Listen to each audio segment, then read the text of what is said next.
Hey everyone, so today we are going to be talking about what to look for at an AK before you actually buy one. And there's been videos like this before that have kind of popped in and out of existence on the internet. There's a lot of blogs about it. But I think it's a video that, again, needs to be done just to disseminate this information as much as possible, because AK kits, when they first started coming in the country, were cheap enough that people could screw up and it wasn't a big deal. They could just buy another kit. And some of those guns have filtered their way into the used market. And then especially now with how crazy gun purchasing has become, there are people just trying to slap together kits as cheaply as possible to try to capitalize on that. And there's some really gross AKs making it out there. I know James is going to share some stories on one, which this is my buddy James. We're here in Montana visiting to do some videos and just hang out a little bit. One that comes to mind is early on in the COVID panic, we had a guy come into the store where I work with an AK. I was not even familiar with the concept of a screw build. And it was the first time for me seeing no rivets on a stamped receiver gun. It was all screws holding everything in place that this guy had paid $1,400 for. And I wanted to take a picture, but I felt bad because the kid clearly had no idea what was going on and how much he was taken advantage of. And it just kind of got in my head like, man, there are people who need to be made aware of this. I mean, what's some of the stuff you've seen over the years? Well, JB Weld. Let's just lead off with this.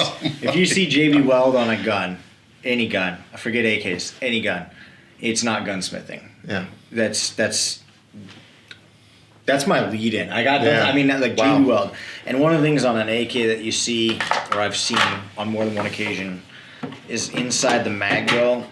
So you get these, this is an ugly gun, by the way, we'll talk about more in a minute, but the dimples on the side, those serve two purposes. The first is, and most important, is on the inside of the gun, is it gives it another place to rest besides the lip for the mag. So it helps secure the mag, less wobble. And the other is a reference point on where to insert mag, so that when your rifle's locked in, you're doing your mag change. And that's why on milled guns, they put the mill out. It cuts a little weight and it gives you that reference point still. What you see is, because there's so many variants in these AKs and in the mags, some wobble. They're all going to wobble. You're going to have variants, depends on which AK you grab and which mag you're putting in it. And that's normal, but people that aren't familiar with that, they don't like that. They try to come up with ways to correct that. And so I've seen a lot of JB Weld placed inside there to try to fill that gap and make it secure whatever mag it is they're using to as a guide. Yeah. That's one that really stands out. Another one is just no rivets altogether. I've seen weld, just kind of spot welded in. There's it just goes on and on. Yeah, and the unfortunate thing is, so and I think I've referenced this in every video we've done here together, but Jim Fuller is quoted as saying that the AK design is so good that you can build one poorly and it'll still kind of work. And because of that, there's a lot of people who cut some pretty major corners, and it might work for a little bit, but it's definitely not something you want to trust your life to. So our goal with this video is to give you the vocabulary and the understanding to be able to actually evaluate an AK that you're thinking about purchasing. Again, especially in a market like right now, so that you are better prepared and don't get duped into buying someone's garage build that literally has no purpose but to destroy a valuable kit at this point. Absolutely.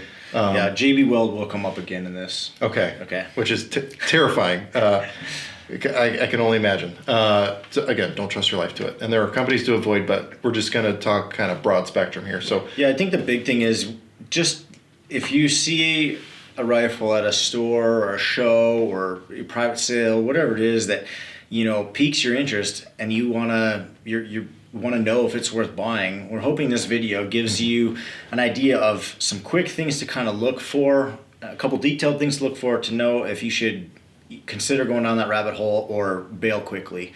So hopefully it helps with some of that. And I know I have a friend locally here who's got into this because of me, and the poor guy impulsively keeps buying things that, like,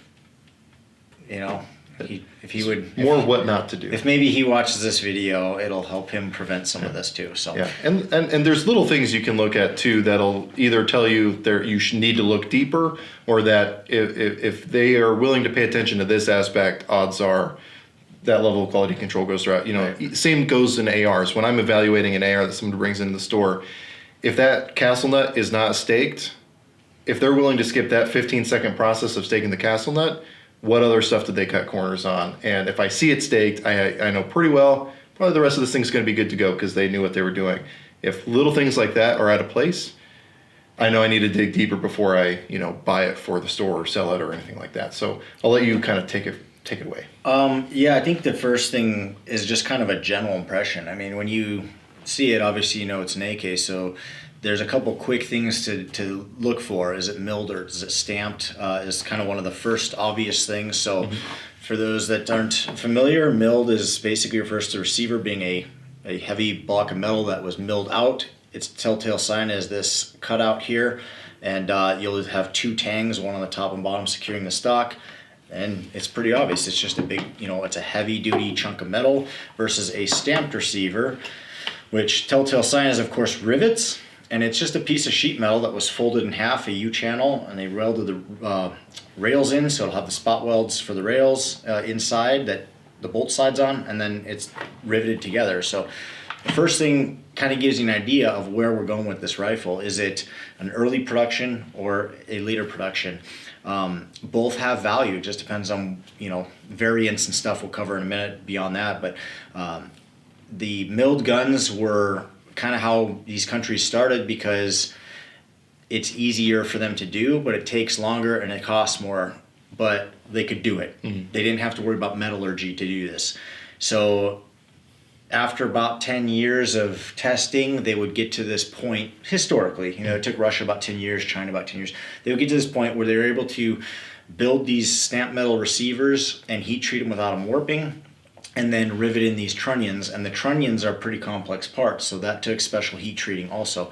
So there was a lot for them to figure out to about 10 years. So when you see a stamped metal receiver versus a milled receiver, that gives you a kind of an idea of, for this specific country, this milled is probably pretty early on, unless we got some sort of clone going on. But that gives you an idea of, right on our first impression, what we're looking at is, where are we at? Are we, AKM, AK modern, or are we kind of older? And then from there, I kind of generally look at, the furniture, first impression. If you get some really high gloss, fancy looking new furniture, you're probably not looking at, you're looking at either a new production gun or somebody modified something to an older production gun. And this kind of thing may or may not be something you're interested at this point. So those are just on a quick glance what you can see. Mm-hmm. And it's worth mentioning too, as far as the stamp guns go, there are certain variants that don't have those dimples, but they'll still have the rivets. So everything else will hold true. Like the Wasser 10s, for example, don't have those little divots on the sides of the Magwell. So if you don't see that, the milled guns are always going to have that lightning cut, but 90 to 95% of the stamped guns, if not more than that, are going to have that little dimple there. Yeah, stamped guns, the thing to really look for is rivets. And like I'd mentioned earlier, I've seen at least one stamped gun with no rivets. So if you see no rivets, but it's not milled, you're already walking away. Yeah. Rivets can be placed with screws. Walk away. Rivets are what we're looking for. So is there anything else on the general impression you... You can. The thing is, with the current market, the distressed battlefield pickup look is super popular. So even the overall finish, you can't necessarily judge anything by.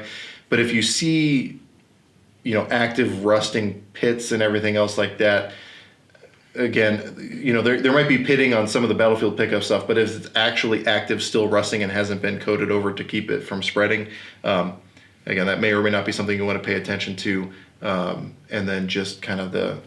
Yeah, and I agree. I think those are things you want to make a quick note of during the general impression, but not necessarily walk away yet. Right. Some of that stuff might add significant value, or at least desire for you to want it, depending on what we're looking at. So you want to make note of all that stuff, and that's why I brought these two pieces for a demonstration today. They're probably the two ugliest pieces I have available to me, being stamped and milled. But we look here, this is obviously a very gross, ugly, distressed, carved up, stickered gun. But The only thing not original on it is the receiver. So is there a collector value to that, or is there a desire for people to want that? Yeah, there is. And so something like this sitting in a store, on a table at a show, would get passed over by most people pretty quickly. But there is definitely, to the right eye, to a trained eye, one might stop on this and be like, this is a pretty cool piece for the right price. So and even aside from just like the value there from a collector standpoint, functionally, this is still a full, perfectly functional AK. Yeah, this is a fighter. And that's what we're, my emphasis at least is this gun something I can trust my life to? The collector value, obviously you have to have a lot of knowledge to be able to know variants and origins of, configurations and all that, to know what's period correct, parts correct. But really, is this a gun that I can trust my life to, or my family's life to? So I find that, and I mentioned this in the last video that we did together on AKs, but I find that there's two categories that the AK fits into, and it's unique in this regard. Most guns don't have this, but it's a fighting gun still. It's a very relevant fighting gun, even in these configurations. As it's starting to be modernized, this is still relevant today. Probably not for very much longer, but it's still a fighting gun in this configuration today. And it's also a collector gun. So it really fits into two primary categories, which makes it, double unique, and probably why they're drying up so fast. But anyways, yeah, so to your point, something like this, absolutely, in looking like this doesn't mean it's not a relevant fighter. Yeah. So let's dive into rivets. Okay. What are some things to look at if you're looking at a stamped gun, you're evaluating the rivets? What are you looking for in the rivets? So real quick before that, because I'm about to go to rivets, sure. I would, for my general impression, I would check my trunnion on a stamped gun. Or if it's a milled gun, it's going to be in the same location, right under the dust cover on the left side, right in here. You're going to have markings in most guns. Some guns, it might just be a serial number, but typically there's going to be a factory mark. If it's a foreign gun, it'll be a factory mark, other than Hungarian. But Romanians will have a factory mark, Bulgarians, Chinese, Russian, Egyptian, they all have some sort of a mark. Even the Germans, it's going to be pretty scrubbed, most of the ones that came to this country, but it's there. And so if you look in this area, or on the Germans, right, where the pin is, the barrel pin, but there's markings in here. Find out what it is. This is going to give you an indicator of what are we looking at right away. And that might not mean what the rifle is, but it means what the parts kit is. And so I want to know what that is. And beyond that, if there's no mark at all, there's going to be a serial number. So that number is important at this point, because we got to cross-reference that to the rest of the parts kit. Is this even a matching kit? Because that stops us dead in our tracks. So before I get to rivets, I go to that. And the reason I do that is because, at the very least, if this is a horribly built gun, at the very least, it's a parts kit. Sure, I can salvage. And a parts kit can be built into a nice gun. So if the parts kit checks out, I can pay parts kit price. So if I look at this gun and it is the worst rivet job ever, but the guy's selling it for, say he's selling it for like $900, and this is Romanian, and say at the time, I know I can get a Romanian kit at $500. I don't know, I'm just making numbers up, but I know I can tell the guy, hey, I'll give you $500. That's the best I can do. It's a terrible build. I'm going to have to rebuild it. I need a new receiver. I may need a new barrel, but the barrel's populated. If the headspace is good, I might be able to re-drill that, whatever, I don't know.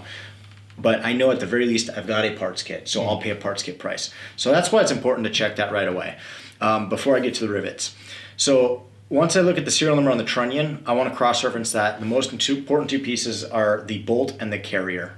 And the reason why is, if you look inside the trunnion, maybe we can get some footage for overlay, but if you look inside where the bolt rides in the carrier, there's a cutout that it'll hit and it starts to rotate. And as it rotates through there, then it hits the trunnion, and there's an angled cut in the trunnion that finishes the rotation. So as that bolt rotates into the chamber, there's two actions, or two pieces, or parts I should say, that create that rotation of the bolt. And those are all true to each other in the factory. Those are all married to each other before they are assigned to each other. So if those numbers don't match, it may not be a good kit. It's probably not a good kit. To the right builder, it is, because you can go finesse those parts potentially to each other. But those were married and joined when this was birthed together. When that serial number was assigned, AKs were typically given a birth certificate, a serial number assigned, and the parts were done at that stage. So as that kit moved through the factory, they never left each other's side. Mm-hmm. I want to know that those parts match. You'll get dust covers, in other places and parts on certain guns will have serial numbers, sometimes even the wood. And if that stuff doesn't match, that's not the end of the world. But those three things are important. Yeah. Yeah, and it's AKs are not like ARs in which I can take a bolt out of his AR, throw it in my AR, and 99.9% of the time it'll headspace perfectly, it'll run perfectly. I will notice zero difference in performance. AKs are not that way. There's just a lot of fitting that goes on. Again, people underestimate what goes into building an AK. So, yeah, like you said, those parts have to match. From there, I would probably go on to rivets. Be a great next step. Mm-hmm. And so on rivets, you're looking for a nice rounded head. Bring that up again. It should be nice and even. It should be seated flat against the receiver. So when you look at it from angles like this, you shouldn't see daylight. It shouldn't be, angled on there, daylight on one side, flat on the other. It shouldn't look like a mushroom growing out at an angle or something like that, where you see the stem of the rivet. It's almost like if you drop a water droplet on a table or something and it like beads. Mm-hmm. It should look like that, nice and flat and round, evenly round, not flat topped or anything like that. Shouldn't be any deformities. And why it's important is, because all your power from that 7.62 hitting sending that bolt back, that's putting a lot of force on that front trunnion and especially on that rear trunnion that's pounding back and getting sent back forward. So that action is stressing those trunnions. So that's why heat treat's important on the receiver, but also the seating of those trunnions or of those rivets. And so, if the rivets are kind of questionable or any of them are questionable, then what did they use to do it? I mean, if they look like they were smashed in with a rock or a hammer or pressed with some weird forming tool, they're probably not seated well. Mm-hmm. And there's specific tools used for pressing these, and it's really not that hard. But so that's what to look for on the outside. On the inside of the rivet, it should be just nice and flat and evenly pressed in. If somebody took the time and detail to seat those rivets properly, chances are that's all good. Mm-hmm. You also don't want the rivet indenting into the receiver, correct? Correct. Rivets. So and rivets are a thing to acquire knowledge for, but just for the gee whiz of this, the Magwell rivets and rear trunnion rivets are what are called a dimpled rivet or a swell neck rivet. So the rivet isn't flat on the bottom; it swells down as it goes in. So a good build on the receiver, it will be dimpled prior to the rivet being seated. And why it's important is instead of the rivet neck just going straight down and seating against the sheet metal, mm-hmm. it actually makes contact like that and then goes down. So mm-hmm. it actually makes a lot more contact with the receiver, and it's naturally a lot stronger. So the areas that are getting hit the hardest are swell necks. And it's very interesting, but you would be able to see if they weren't. You would see daylight if they didn't use the right rivets in the right place or didn't dimple them accordingly. So that's kind of rivets, really what to look for. I mean, it's just a matter of really inspecting them. The only time I accept a bad rivet is on a pre-band, a foreign-built pre-band, and really the only ones you see that on are Modis. They'll have some, kind of goofily deformed, and it's like, well, hey, it's a Steyr Modi, I'm good with that. Sure. Yeah, and when it comes to rivets, obviously we'll be rolling in pictures of what a good rivet looks like. Unfortunately, we don't have examples of what a bad rivet looks like here, other than just being able to describe it, and I'll see if I can pull up some pictures. I know I have some pictures of bad rivets. It's the kind of thing, though, that once you get able to recognize it, it's clear as day whether it's good or not. So the best way is just handle a bunch of AKs and look at the rivets, and you'll be able to pretty quickly tell, hey, this looks good or this looks bad, and it's just something that happens with familiarity and exposure to it. I also take a look at the rivets that hold kind of the trigger guard to the receiver underneath. A lot of people ignore those because they're not forward facing on the sides of the receiver. So you'll see people cut corners in places like that. You'll get like cracked rivets I've seen sometimes. So on trigger guard rivets too, some of the things I've seen that are interesting is, so you need different tools for almost each step of these to build these. So it's a whole different tool to press those four rivets at the same time versus using tools for the side rivets. And the long rivets in the rear trunnion are a different tool. So you know, if you see like the front rivet's good, it doesn't mean the rear rivet's good, or it doesn't mean the trigger guard rivets are good. These are different tools to do those. On the trigger guard, a lot of times, and if you'll look, you have a little tab here that catches your selector and stops it. It's just a stopper, and it's a plate that goes under the trigger guard, and so that has to go in first, and it all gets riveted together. A lot of times that's forgotten, or it's put upside down. So I've actually seen it where there's one locally right now where that tab is facing down, so it doesn't stop the selector, and now you have to drill out 5 rivets to fix that. And so it's just little things like that you want to look for. If you know that it was a parts kit build, you want to check out all that stuff, make sure it's all proper, because otherwise you really have a parts kit. You got to go rebuild certain things, and so you don't want to pay full price for it. It's not that it's necessarily not viable. It's that you don't want to pay full price for it. Sure. You want to pay parts kit price for it. So that's what I would look for on rivets. After that, you really probably identified when you were checking the trunnion what your country of origin is. If you're looking at the proof mark, you don't know them, look it up real quick. There's, take the time to Google that stuff on your phone. Find out what you're looking at. What kind of country is it? If it's a parts kit build, you'll probably have underneath the bottom here. There you go. There's a whole list. There's a whole list right there. Handy dandy. On a Factory 47 t-shirt. Factory 47 t-shirt. Look at that. If it's parts kit build, the manufacturer of the receiver will be on the bottom. And, kind of the name brand receivers out there would probably, Childers is usually kind of one of the bigger ones. I think Morrissey, Recreator, I think they all put them right there. Recreator might be somewhere else, I'm not sure. But anyways, those are some ones to look for. If they're built by some distributors or whatever, like Century and stuff, it would be there probably as well. So kind of look at that, and that'll not only give you an indication of who built the receiver and if it was a private build or if it was a contracted build by a big name company, and that may be a showstopper for you too right there, depending on that company. So or again, put you at the parts kit price. So once you've identified the country, then you can go on and see if everything else checks out. Is this kit kind of just hodgepodge together? A lot of private builders have acquired parts over a long period of time, and nowadays they're seeing this influx of interest and drive up prices. So they're taking random parts, putting them together and building these guns. So they'll have a Romanian gun, and you'll have like a Russian sight leaf, a Hungarian gas tube, a Polish gas block, and a Chinese sight. And you don't know. You're going telling people you got a Romanian gun, and you don't. So things to look at. You can Google that stuff real quick. What is, am I supposed to have a ported gas tube? What's the sight supposed to be? You just kind of look at that. All the sight leaves have a different letter marking on them. That stuff's very easy to find information on the internet. And just kind of look at all that. Make sure it's all checking out, and before you impulsively buy the money. But the big telltales are there's no Allen head screws on AKs. The only screws on AKs are the grip screw, the stock, screwing the stock in, and screwing the butt plate in, the sling plate. There's no Allen heads and none of that stuff. It's all press fit, pins. Make sure it's all there. Make sure there's no screws, no JB weld, no weird welds. I've seen JB welding the barrel to the trunnion. I've seen JB welding literally every part on. And you can imagine how that works about 7 shots in. When that weld gives, you have a bomb. Yeah, you're literally holding an explosion in your hands, and it's not good. And the gentleman who brought the one that was literally and I'll tell you, it was built locally. It was right here in Great Falls, Montana. If you're watching this and you live in Great Falls, Montana, there's a guy here. You can ask me about it. There's a guy here who says he can build AKs.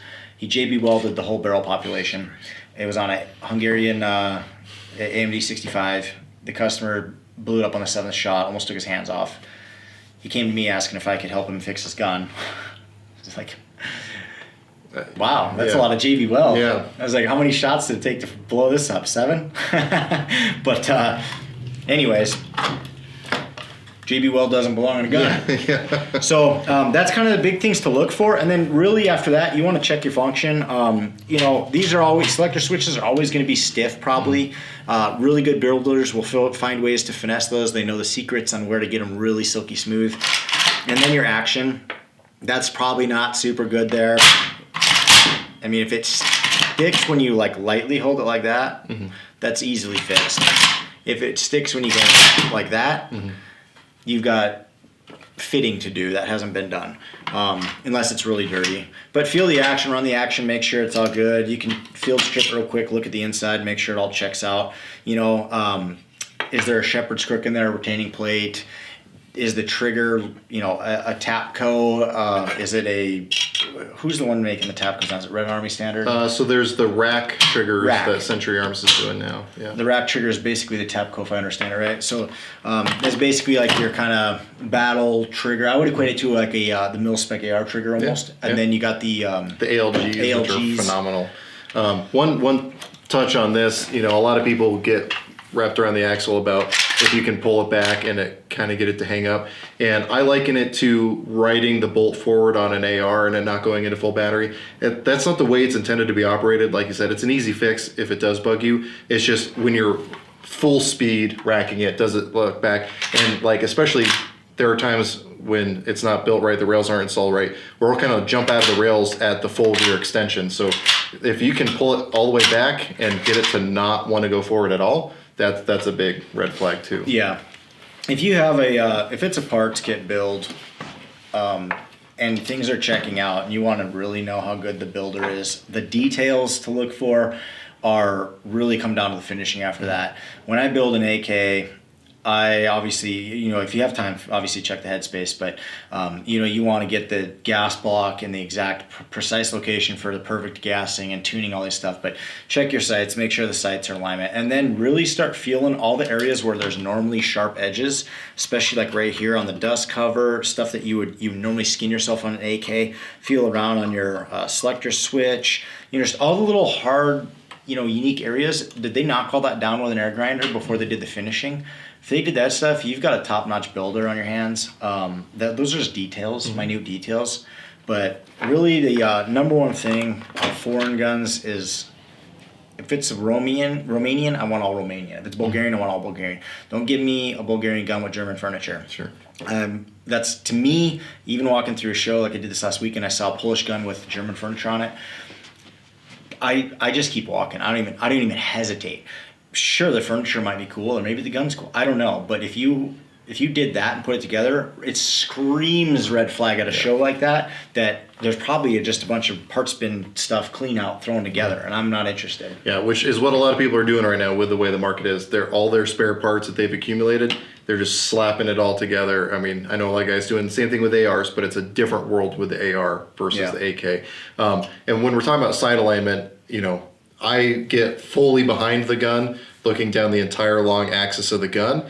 And again, it's one of those things where people get super bent out of shape with the slightest little curve.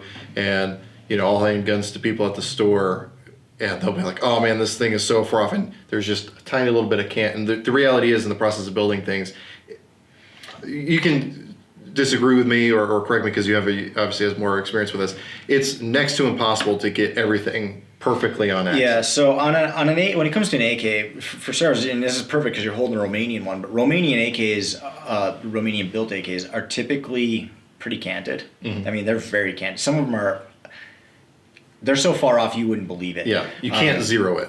But they, a lot of them, they're pretty forgiving because you move the drum and you can get that post back. But it is annoying when you got your whole post going one way and then you've had to move your drum all the way over to get it to where your zero is. Now your sight picture is wonky and everything. But they're built pretty crooked, and it is what it is. I definitely look at it and want them to be straight, but think about how they're made. You're pressing the barrel into your trunnion to get a headspace. Then you're pressing on your rear sight block, which it lines itself up. That's nice. Then you're sliding your handguard retaining on, then pressing your gas tube on, then pressing your front sight block on. How do you get all that alignment? A lot of these people eyeball it. Some of them have methods where they put it in some sort of a jig or just on a table, and then they have levels, and and eyeball it that way. There are alignment jigs for the top, but with different variants and parts and different countries and all this stuff, they're not always perfect and don't always work for every kit either. So depending on who built it, how they built it, they have their own methods for lining things up, and some are you can't tell how straight it is, and some it's pretty obvious they're off. So it's just something to look at because you got to consider what it's going to take to repair that or get it the way you would want it for your collection. But that's kind of what to look for in AKs. I mean, if you're walking through and you see, a gun with a bunch of, weird stuff on it, take the time to really inspect it and see what you have. There's gems to be found. Like I just said, I walk through, I see a gun that has, it's a Romanian gun with, a different country's furniture. I keep walking. I'm a yuppie. That might not work for everybody. If you're walking through and you see a gun with, I don't know, whatever furniture on it, and you stop and it's, a German gun, and you start checking it out, and it's a beautiful German gun. It just got the wrong furniture. Well, you can get German furniture. Yeah. So if you really take time, hopefully this video gave you the kind of best idea of what to really look for to check all that out. Mm-hmm. And don't be afraid to stop while you're right there and look on Google. There's a lot of good information on both the AK Files forums or just a lot of AK websites, a lot of blogs out there of the markings to look for, the different stuff to look for to find out if, hey man, this is an absolute steal of a gun. It just got the wrong furniture. Mm-hmm. Well, that's fixable. Yeah, and especially from the perspective of having it as a fighting gun that you're going to trust your life to. The part that matters is the core gun. The furniture, Correct. Yeah. If you're looking at it from a collector's perspective, obviously that matters a lot more. But if you're looking at it as, can I trust my life to this? The original Battlefield pickup furniture is awesome, but less important if it's a fighting gun as opposed to a collector piece. You have to decide when you're looking at it whether I'm going for function here or collector value or both. Yeah. And for the function, the first and foremost is check out those serial numbers. Mm-hmm. Make sure that those 3 parts are matching. Go to your rivets after that. Then make sure everything's in a line and test that function. Now, obviously, most of what we've talked about here has been stamped guns. Is there anything you look for on a milled gun? I follow the same progression. My first impression is, of course, is it milled? Is it stamped? Okay, it's milled. I check that trunnion area again for markings. This one's factory 66, got all the Asian markings. That's beautiful. If you see one of those, just call me. I'll buy it. At this point, when you get into like milled, you've already pretty much landed on, I've got something of collector value. Mm-hmm. At that point. There's some exceptions, but so now I just want to know it all checks out. In this case, Chinese, okay, you're going to start looking up things. Mm-hmm. I know that Chinese has ported gas tubes, ribbed barrel, hooded sight, in this case spiker, chew wood is, extremely valuable here in the AK world. The tang on the top and bottom. I mean, but really, you don't have the rivet issues. Mm-hmm. So it's just kind of function and make sure all the collector stuff's there. Is it... if it's a Chinese gun, it doesn't have Chinese furniture. Duh. Or if it's a Chinese gun and I just went to feel if this has a ribbed or the rimmed mag on the back. A lot of the com block steel mags are going to have a line that goes down the entire back that sticks out. I'm not used to dongs. I hate getting... Sorry. I'm not a dong guy. I'm not either, but that thing's beautiful. It is beautiful. I do appreciate it. This rib down the back is something you're going to get on pretty much all Eastern European guns. If a Chinese gun should have, what is it, flatback? Is that the correct term? Yeah. Flatback mag. If it's a Chinese gun but it has one of these mags in it, that might tell you, okay, I need to dig a little bit deeper before I either, again, condemn or fully sign off on buying this gun. Anything else on the milled stuff? No, I think you're just really looking at kind of the same stuff. You're making sure all the parts kind of fit to that country. I mean, once you hit milled, like I say, you're at the early stages. They're typically pre-bands or re-welds. What you will or can see is there are companies that make milled receivers. Mm-hmm.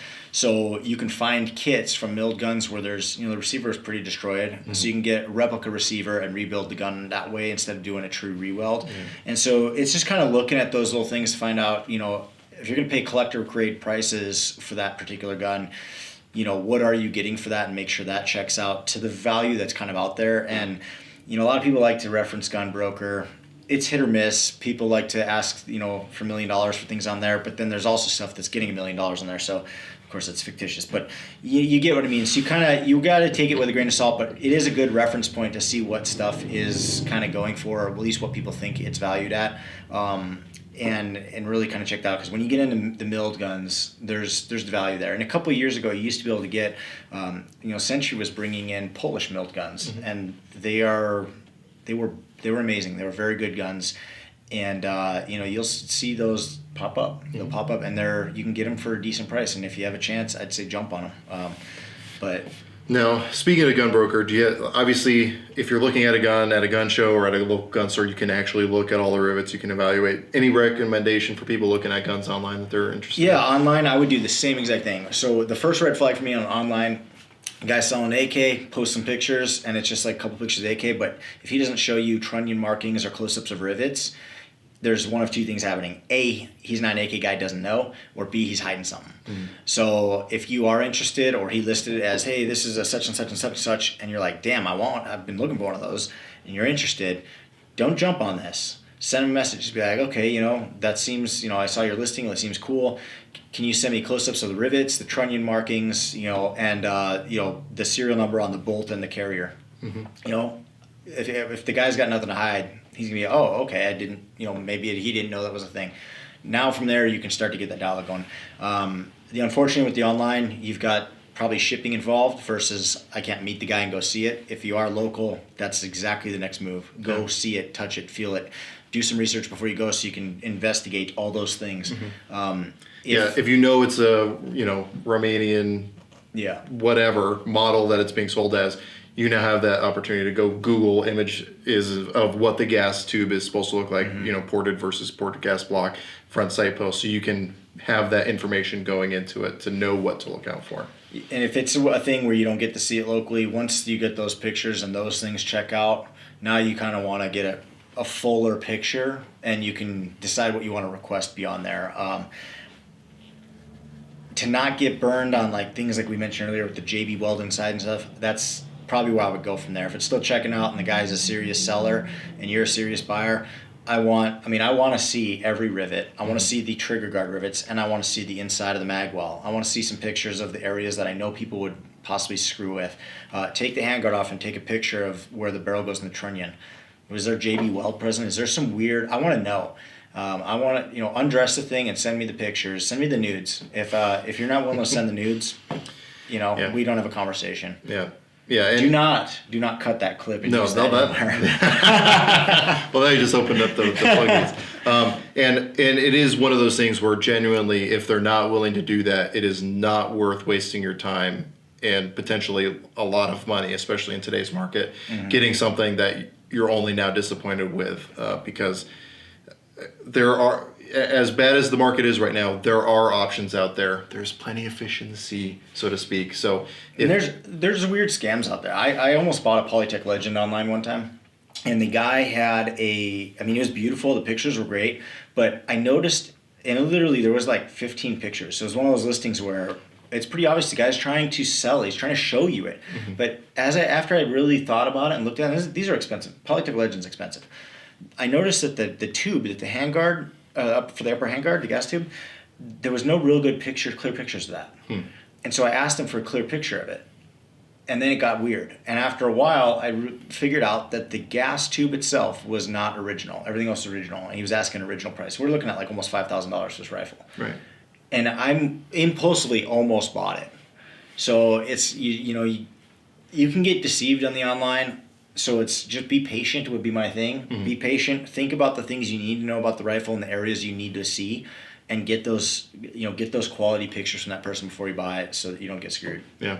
And if you don't feel comfortable with your level of knowledge on buying guns like this, just don't buy a used gun, I guess, really is the answer to it. And if you're not sure what to look for, buy a gun from a quality manufacturer or importer. There's a lot of stuff that's still coming into the country. Go with something like that, get your familiarity with it. It's like in the AR world, I tell a lot of new buyers, don't build your first AR. Buy one from a reputable manufacturer. You're going to be a lot more informed about it. You're going to know what to look for, so that when you do go to build your own or buy a used one or anything like that, you're just going to be a lot better armed with information, because there is a lot to know when it comes to what to look at an AK. And again, it's probably not something that if you're coming to it fresh with, novice eyes, you're going to necessarily know what to look out for unless you've got some experience under your belt. Do you have a take on that? That's pretty much nails it. Yeah. All right. Anything else you want to add? No, I think that's about it. If you guys got any questions or whatever, you want any more information, you can always hit us up. Or you can email Factory 47. We'll always answer questions too as they can. So, Yeah. Yeah. And if you're into stuff like this, Factory 47 does post a lot on their Instagram showing some of these really cool markings that you don't see everywhere and kind of understanding, you know, a lot about it. And then also you do, the guys at Factory 47 do from time to time post, hey, what can you identify about this gun based on what you see here to help you kind of learn those little things to look out for, what these markings mean, what the different assemblies mean. Yeah, and the historical posts and those kind of like interactive ones like that seem to get a lot of interaction. There's been some really unique people, really unique information that's been posted in the comments too. So, yeah, definitely go look at those because you know there's some pretty neat stuff to be pulled from that. Sure. And if you want to better learn what all the different factory markings are, again, I have the shirt like this one with all the factory markings on it. There's flags with all the factory markings on it. And then if you already know you love Chinese AKs, or like me, you love Bulgarian AKs, you can buy your favorite swag for those countries represented as well. So I'll have links to all the stuff that James is doing down in the description down below. If you have questions, again, please ask, and I'll also have that email there because he is far more knowledgeable on this stuff than I am, hence why we're doing the video here with him. And we're doing some other videos as well on like kind of your kind of favorite country manufacturers for AKs, as well as how you can actually modernize an AK and some of the cool stuff that's on the market these days. So anyway, if you, again, have any questions, comments, or concerns, throw that down below. But as always, I hope you got something out of this video, and I really appreciate you watching. All right, we're on the clock, homie. Yeah, 30 minutes. Woo! Start timer. What's up, everybody? Like, share, subscribe, comment. Smash that like button. We'll pin the top comment. We'll pin the top comment. That's a good one. I didn't know that. There's a YouTube channel where all they like the main thing they do is drop from 45 meters up into other and they always are like, hey, you know, throw this in there, and whoever guesses it first, we'll pin your comment. And I'm sure they get a lot more engagement in their videos. That's genius. It is. That's so genius. And it's such a simple thing on their end to do is just pin a comment, but it gets so much engagement. Totally. I'm gonna do that.